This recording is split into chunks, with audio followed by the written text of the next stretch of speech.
Election commission of ইন্ডিয়ার chief ঘোষণা দিলেন আগামী কাল থেকে ওয়েস্ট বেঙ্গল, গোয়া, গুজরাট, মধ্যপ্রদেশ, কেরালা সহ 12টি রাজ্যে এসআইআর শুরু হবে। এখন তারা কোথায়? তাদের বক্তব্য শুনতে আমার ইচ্ছে করছে। যারা বলেছিল পশ্চিমবাংলা এসআইআর হতে দেব না, করতে দেব না, তাদের অবস্থান কি? আটকাতে পেরেছে? আমি ডে 1 থেকে বলে আসছিলাম, যখন এসআইআর নিয়ে চর্চা হচ্ছিল, যে এসআইআর নিয়ে আপনারা আতঙ্কিত হবেন না। আজকেও বলছি, এসআইআর নিয়ে আতঙ্কিত হবেন না। আপনাদের ডকুমেন্টস আপনারা রেডি করুন। ইলেকশন কমিশন অফ ইন্ডিয়া তার ওয়েস্ট বেঙ্গল সাইড থেকে, ওয়েস্ট বেঙ্গল স্টেটের সিওর মাধ্যমে যে এসআইআর করাচ্ছে, কোনো বৈধ ভোটারের নাম বাদ পড়বে না।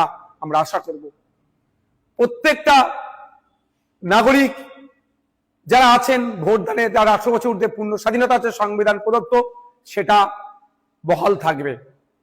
এখন প্রশ্ন হচ্ছে, যারা বলেছিল এসআইআর করতে দেব না, তাদের সরকার প্রায় 90,000 অফিসার ইসিআই কে দিচ্ছে দ্রুততার সাথে এসআইআর করার জন্য।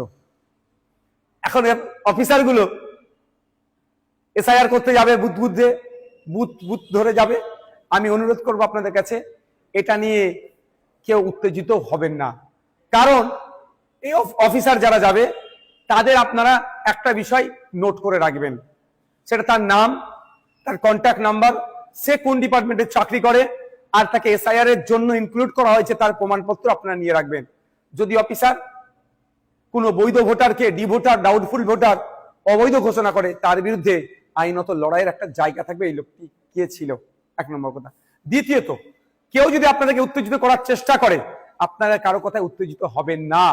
কারণ 2021 নির্বাচনের সময় তৃণমূলের নেতারা বলেছিল, সেন্ট্রাল ফোর্সের সামনে গিয়ে, সেন্ট্রাল ফোর্সকে আটকাতে গেলে ঘরে যা আছে, খুন্তি, ঝাঁটা, জুতো, কুদাল, এইসব কথা অনেক বলেছিল, গিয়ে দাঁড়াবে ওদের সামনে।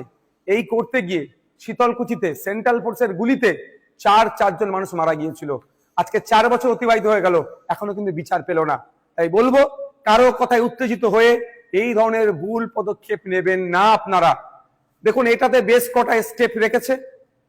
প্রায় 1 মাস বুথ লেভেল অফিসারদের কাজ হবে বাড়ি বাড়ি গিয়ে এইগুলো সার্ভে করা, এই নির্দিষ্ট প্রক্রিয়া সম্পূর্ণ করা।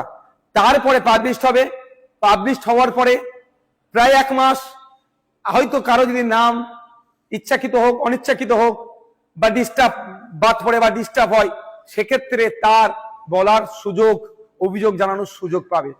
একটা অনেক টাইমের এটা একটা প্রক্রিয়া আছে। সুতরাং হুট কথায় কারো কথা শুনে উত্তেজিত হয়ে যাবেন না, কারো ফাঁদে পা দিয়ে ফেলবেন না।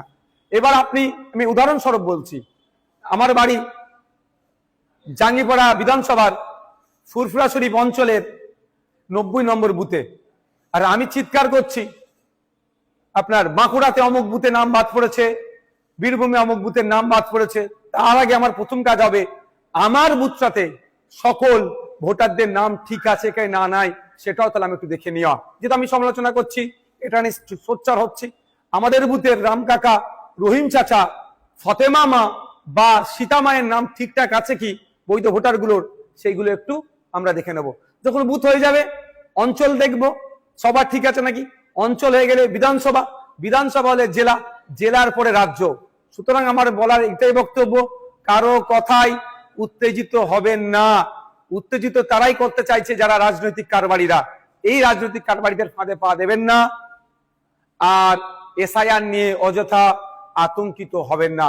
আপনার কাছে যে ডকুমেন্টস আছে যথেষ্ট এসআইআর এ, অর্থাৎ নাম থাকার, অর্থাৎ বৈধ ভোটার হয়ে থাকার। তারপরেও বলে দিচ্ছি আপনাদের, আমরা ইন্ডিয়ান সেকুলার ফ্রন্টের পক্ষ থেকে হেল্প ডেস্ক আমরা করছি, যে এবং ভাঙনের জন্য স্পেশাল হেল্প ডেস্ক আমি করব। ওখানে যদি কারো কোনো রকম যোগাযোগ, কারো কোনো রকম কোয়ারিজ থাকে, আপনারা আমাদের সাথে যোগাযোগ করবেন। আমরা এক্সপার্টদের দিয়ে এই সমস্যার সমাধান করব।